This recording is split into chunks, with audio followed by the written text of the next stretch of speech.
As the Denver Broncos opened training camp under the July sun, head coach Sean Payton offered a brief but telling glimpse into the franchise's off-season strategy. And it's not just about installing a new playbook or getting rookie quarterback Bo Nix up to speed. It's about retention, reward, and long-term roster architecture. "We're working on several deals," Payton said during Wednesday's post-practice media scrum. "There's been good communication. I'll leave it at that." Behind that guarded statement lies a critical financial balancing act.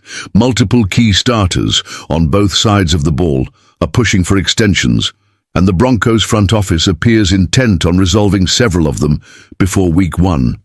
At the top of the list is veteran wide receiver Courtland Sutton, who enters the final year of a revised deal that pays him a base salary of $13.5 million, modest by today's standards, ranking 26th among 396 qualified NFL wideouts per over the cap.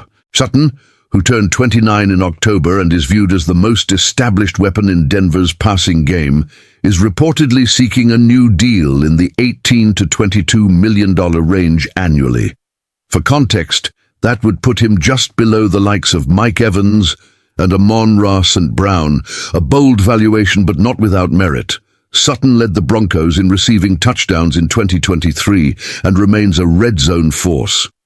His value to the franchise isn't just in yards after catch. Sutton is a locker room anchor, a team captain, and now, with Nix assuming the starting role, a critical veteran presence in a transitioning offense. The franchise appears to recognize this. "We want him here," said GM George Payton back in February. "We'll have those discussions at the right time." That time appears to be now. Defensive stars seeking their due. But Sutton is far from the only player seeking an upgraded deal. The defensive side of the ball presents its own complexities, led by Nick Bonitto, whose 13.5 sacks in 2024 ranked 3rd league-wide. Entering his age 26 season, Bonitto is widely viewed as the Broncos' premier edge threat. Spotrac projects his market value at $23.6 million per year, a steep climb from his 2025 salary of just $5.3 million. Bonitto himself confirmed over the weekend that discussions are active. "Talks are happening right now," he told local media, though he cautioned there's no hard deadline in place.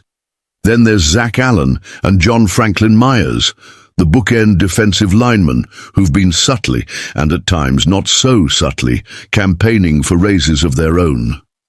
Both are under contract through 2025, but neither is guaranteed money beyond this season. Allen, in particular, is reportedly seeking a figure in the ballpark of $25 million per year, which would catapult him into the upper tier of NFL interior defenders alongside names like Quinnen Williams and Jeffrey Simmons.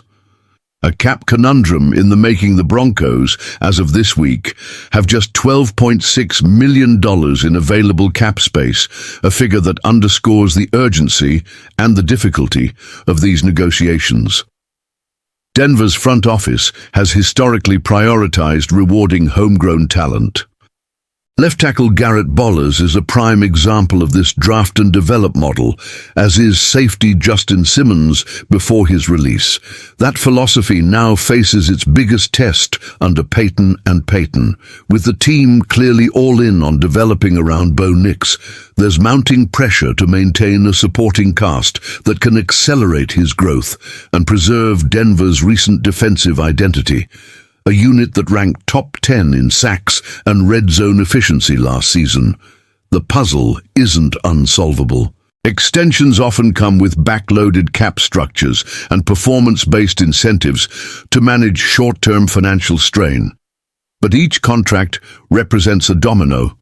One deal affects the next. And the Broncos can't afford to miss. Not when so much of the franchise's rebuild hinges on cohesion, experience, and leadership.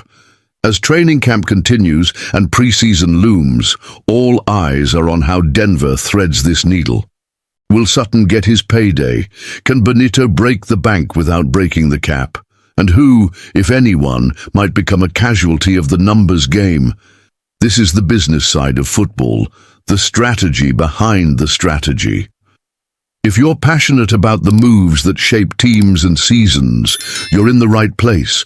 Join our community of die-hard NFL fans who follow every detail from the film room to the front office. Like, subscribe, and turn on notifications so you never miss a beat of Broncos football.